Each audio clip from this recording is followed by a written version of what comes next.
हमारे रसूल के बारे में कहता है कि वो जो न थे तो कुछ न था, वो जो न हो तो कुछ न हो। वो जो न थे तो कुछ न था, वो जो न हो तो कुछ न हो। जान है, जान है तो जहान है ना। वो जो न थे तो कुछ न था, वो जो न हो तो कुछ न हो। जान है वो जहान की, जान है तो जहान। और अपने मौजू की रोशनी में एक शेर कहता हूं जो हर आशिक रसूल की जबान पर होना चाहिए कि उन्हें जाना उन्हें माना, उन्हें जाना उन्हें माना, न रखा गैर से का। उन्हें जाना उन्हें माना, न रखा गैर से का। लिल्लाहिल हम्द में दुनिया से मुसलमान गया, लिल्लाहिल हम्द में दुनिया से मुसलमान गया। ये जलसा सजाया गया है मुजाहिद मिल्लत के नाम से। मुजाहिद मिल्लत को हमने तो नहीं देखा, या हमसे थोड़े से ऊपर बेंच वाले लोगों ने भी नहीं देखा, लेकिन हमारे दादाओं ने, बड़े दादा ने, ये हमारे चचा कुछ होंगे इनमें से, अपने माथे की निगाहों से देखा है मुजाहिद मिल्लत। और ये वो सरजमीन है जिस सरजमीन पर मुजाहिद मिल्लत के कदम पड़े हैं, इस जमीन ने मुजाहिद मिल्लत के कदम को चूमा है। आज उसी की बरकत है कि हम यहाँ बैठे हुए। ये मुजाहिद मिल्लत के कदम की बरकत। सही कह रहा हूँ ना, मुजाहिद मिल्लत यहाँ आए थे और यहाँ एक करामत भी दिखाकर जो मशहूर है, पहले उसी को बता दो फिर अपनी बातों पर आऊंगा। मुजाहिद मिल्लत की यहाँ एक करामत बहुत मशहूर है। जब मुजाहिद मिल्लत यहाँ हाजिर हुए थे तो मस्जिद बड़ी कच्ची पक्की थी और यहाँ नदी करीब में है। नदी का सैलाब हर साल आकर मस्जिद को खस्ता हाल बना देता था। कुछ लोगों ने दरखास्त किया, हुजूर ये नदी तो आए दिन आगे बढ़ती जा रही है, हमें अंदेशा है कि कुछ दिनों के बाद ये नदी यहाँ तक पहुंच जाएगी, जरा कुछ इरशाद फरमा दें, कुछ दुआ फरमा दें। और मुजाहिद मिल्लत ने लब कुशाई फरमाई। मुजाहिद मिल्लत की निगाह नदी की तरफ उठी और ये कहा कि ये नदी तू जहां है वहीं तक ठहर जा। जो बात कल मुजाहिद मिल्लत ने कही थी वो बात आज तक साबित है, नदी वहीं की है। नारे तकबीर, नारे रिसालत, करामते मुजाहिदे मिल्लत, नारे तकबीर। ये मुजाहिद मिल्लत की यही की करामत मैं पहले बयान कर दिया है। प्यारे मुसलमान, अल्लाह तबारक व तआला ने हर दौर में उस दौर के हिसाब से शख्सियत को भेजा। हर दौर में कुछ न कुछ फितना उठा और उस फितने को रद्द करने के लिए, उस फितने का सत्तेबाब करने के लिए अल्लाह ने किसी न किसी शख्सियत को जमीन पर भेजा।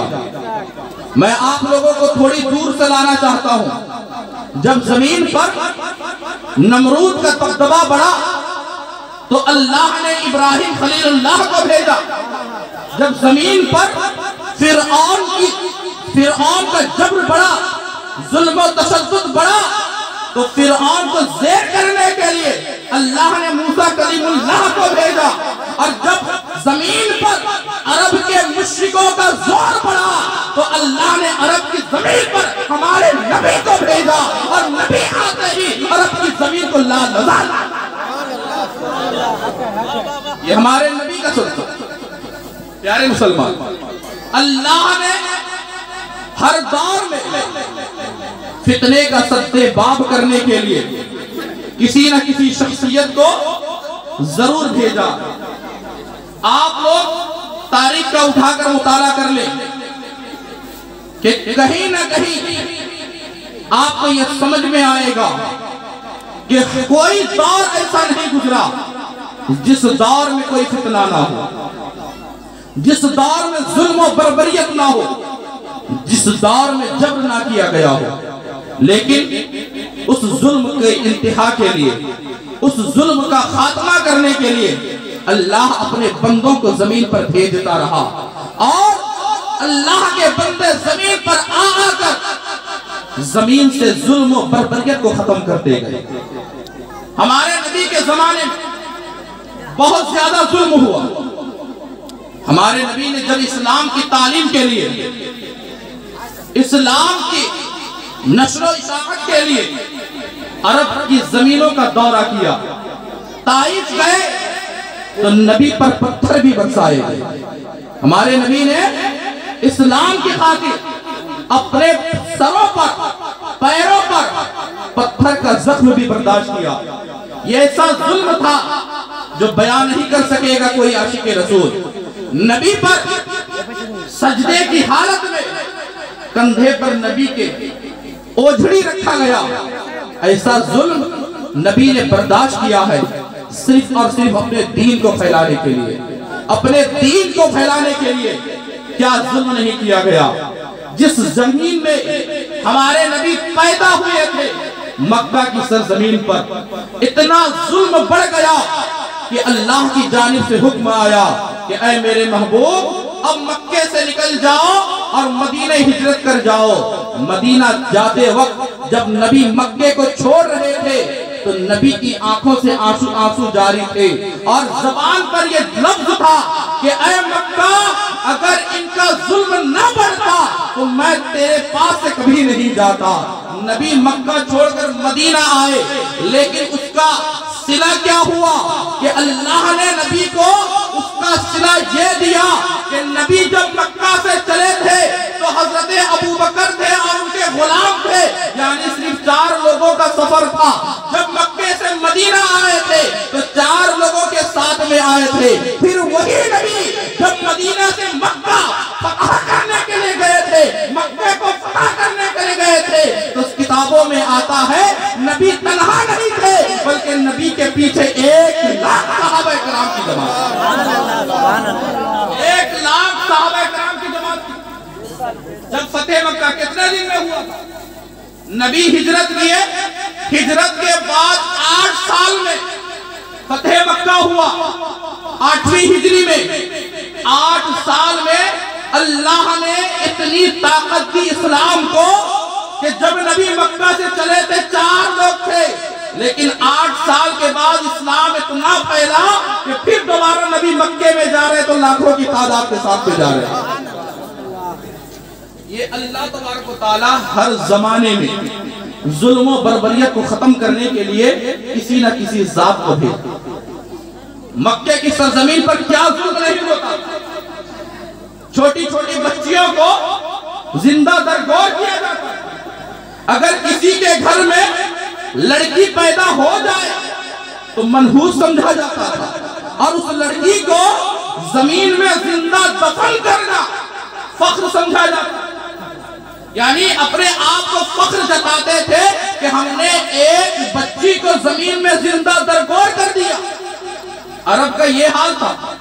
बेवा से कोई शादी करना नहीं चाहता।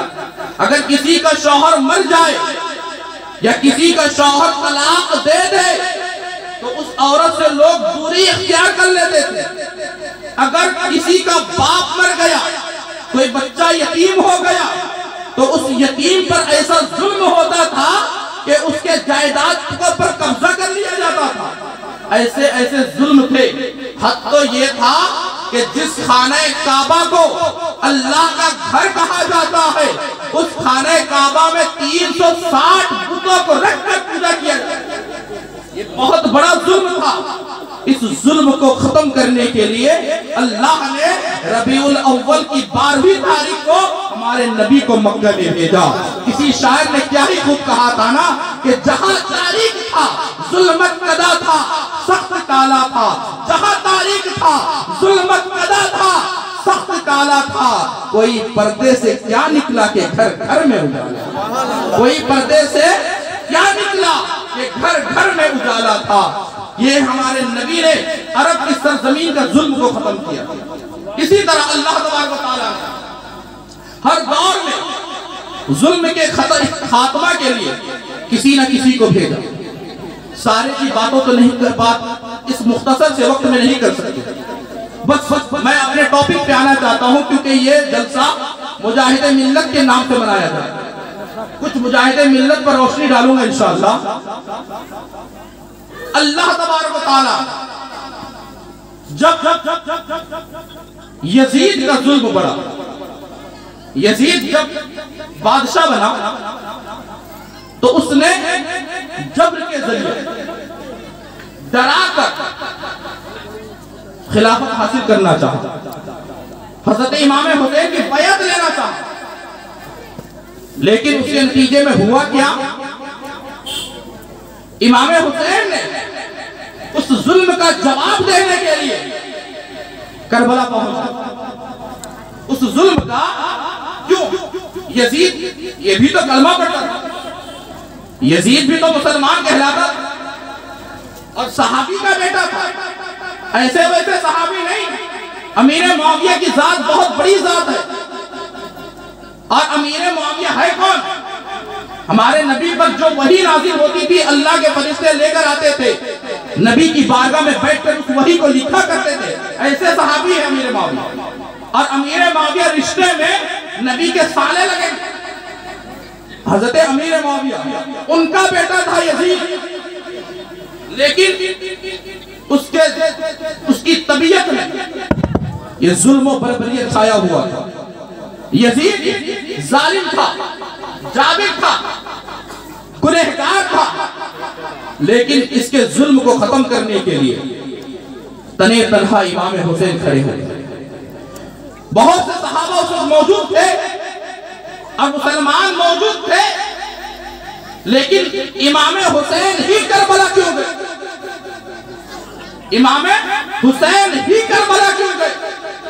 और भी तो सहाबा थे, हजरत अब्दुल्ला इब्ने उमर भी थे, सिद्दीक अकबर के बेटे अब्दुर्रहमान भी थे, दीगर सहाबा के बेटे मौजूद थे, लेकिन इमाम हुसैन ही करबला क्यों गए? एक सवाल पैदा है। तो प्यारे मुसलमानों, जब जहन को आप दौड़ाएंगे तो मैंने जो जुमला कहा है कि हर दौर में उठते हैं यजीदी फितने और हर दौर में शब्बीर जन्म, हर दौर में उठते हैं यजीदी फितने और हर दौर में शब्बीर जन्म लेते हैं। तो इमाम हुसैन ने ये बेड़ा उठाया कि शरीयत मेरे नाना के घर की है, मेरे नाना के दीन है, मेरे नाना के दीन पर अगर कोई हमला करना चाहेगा तो अली का शहर कभी खामोश नहीं। नारे तकबीर, नारे रिसालत, शाह गौस, बस्ती करिया करिया, बस्ती करिया करिया, नारे तकबीर। इमाम हुसैन ने करबला में अपने सर को कटाया। वहां पर जीत बज़ाहिर तो यजीद के लश्कर की हुई थी, लेकिन आज तक क्या यजीद का नाम बाकी है? नहीं, जिसका नाम बाकी है जीत उसी की हुई। आज तक इमाम हुसैन का नाम बाकी है। हालांकि करबला में तो हुसैन ने तो गर्दन कटाई थी, अपने खानदान को लुटाया था, लेकिन इतने जुल्म के बावजूद आज तक इमाम हुसैन का नाम जिंदा क्यों है? इसलिए कि इमाम हुसैन ने दीन की खातिर, नबी की शरीयत की खातिर अपनी गर्दन को कटाया, अपनी गर्दन को कटाया। और कुरान की आयत बताती है, वला तक़ूलू लिमन युक़तलु फी सबीलिल्लाहि अमवात, जो अल्लाह के रास्ते में शहीद कर दिए गए उन्हें मुर्दा मत कहो, बल अहया, बल्कि वो जिंदा है। तो इमाम हुसैन ने करबला में दीन की खातिर, नबी की शरीयत की खातिर अपनी जान की कुर्बानी दी थी। आज भी इमाम हुसैन का नाम जिंदा है और सुबह क़यामत तक जिंदा रहेगा।